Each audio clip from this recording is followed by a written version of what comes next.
ये बताओ, नल तो आपने ही लगाया है, क्या वह नल आपको पानी ले आकर देगा? आपको कोशिश करना है कि पानी हम ही चला करके ले आए तभी पिए। तो बताइए, जब हमें जरूरत की चीज है तो हम खुद करते हैं, परमात्मा की जरूरत है तो हम काम करके उनकी बात को सुनते हैं। तो साहब श्री कहते थे तभी दुख के जिम्मेदार हम ही आप हैं, क्योंकि हम सत्संग भक्ति भाव भजन नहीं करना चाहते। हमारा आपका मन उस सत्संग में नहीं लगता, हम आप उस परमात्मा के भक्ति में मन को नहीं रमाते। शास्त्री कहते हैं कि मन न रमाया रमाया जोगी कपड़ा। अरे मन को रमाइए, शरीर को मत रमाइए भाई, चल जाएगा, क्योंकि शरीर का कोई यहाँ खेला वाला नहीं है। शास्त्री आज जनमानस में मन को धड़काए, कहते हैं जनमानस। जनमानस का मतलब कि मन के गुरु शिव है, और जब मन ही में आप शिव को बसा लेंगे तो ये मन आपका दौड़ लगा, क्योंकि मन और शरीर ये दोनों साथ चलता है। बिन मन का ये शरीर नहीं चलता, और बिन शरीर का ये मन नहीं चलता। अभी आपको कहीं जाना पड़ जाए तो आप क्या कहेंगे? मना ये कहता, मना कहता है ना, तब हम आप उस काम की तरफ चलते हैं। तो महागुरु महादेव के मन से जब कहीं लग जाए, और जब कहीं चर्चा आपसे शिष्य है, तब आप अपने गुरु के लिए कुछ पल तो निकाल सकती हैं, कुछ पल उस मना को दोहरा सकती हैं। बगैर मना के शरीर कैसे चलेगा?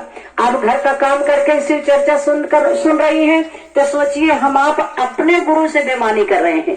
शिव शिष्य ही जौनपुर में हमारी बरखा दीदी आ रही 30 तारीख को, लेकिन वहां पर जब चलेंगी देखेंगे ना, तो मेरे भाई बहन शरीर के साथ साथ मन भी आता है।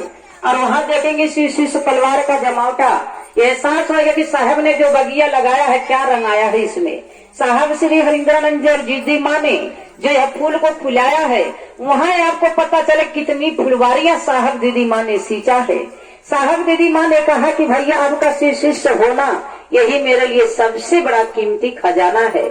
हमारे साहब जब एक लोगों को शिव का शिष्य बनाया जाता था, तो साहब श्री यही कहते थे, वह गुरु भाई अगर मिलता तो उसका पैर मेरे हाथों पे होता। ऐसे साहब हमारे थे। उन्होंने यह कि शिव शिष्य अगर किसी ने बना दिया, उनके लिए उनके मन का वह फूल खिल जाता था। कुछ नहीं वो मांगते थे, सिर्फ यही कहते थे अपना मन शिव को अर्पण कर दो। हर एक जनमानस को साहब ने अपना समझा, सबका दुख उन्होंने अपना समझा कि हर एक जनमानस के अंदर दुख है, हर एक जनमानस के अंदर कष्ट है, क्यों ना ऐसे शिव को गुरु बना ले। ये तो दया के सागर है, ये कड़कड़ के वासी घट घट के वासी है।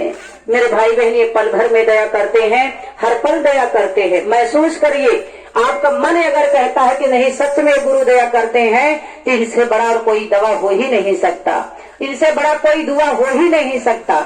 हम आप अपने मन को नहीं झुकाते, लेकिन साहब श्री कहते थे कि भैया अगर समय मिला है तो परमात्मा की तरफ मन को झुकाइए, क्योंकि नमः शिवाय में मन झुकता है, नमः शिवाय में क्रोध दूर होता है, नमः शिवाय में हमारा आपका मन मजबूत होता है। साहब श्री हम लोगों को जीवन का अनमोल खजाना लुटाए, और आज उसी खजाना हम लोगों को कदर करना चाहिए।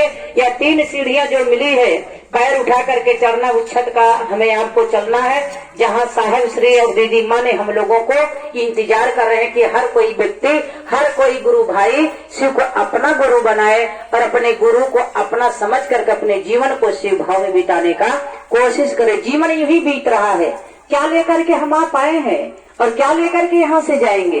कुछ नहीं। धन दौलत का बंटवारा होगा मेरे भाई बहन, खेती बाड़ी का बंटवारा होगा, साग सब्जी कपड़े गहने का बंटवारा होगा, लेकिन जो भक्ति आपने, जो शिव को आपने अपनाया है, जो शिव के लिए 10 कदम आपने चला है, उसका कोई बंटवारा नहीं कर सकता है। अगर बंटवारा कोई करता तो कोई भक्ति ही नहीं करता। साहब श्री कहते थे कि बहुत सुंदर सा भाव आपके घर पे चल के आया है, भगवान सदा शिव को गुरु बनाइए, और गुरु बना करके 3 काम करिए, दया चर्चा नमः शिवाय।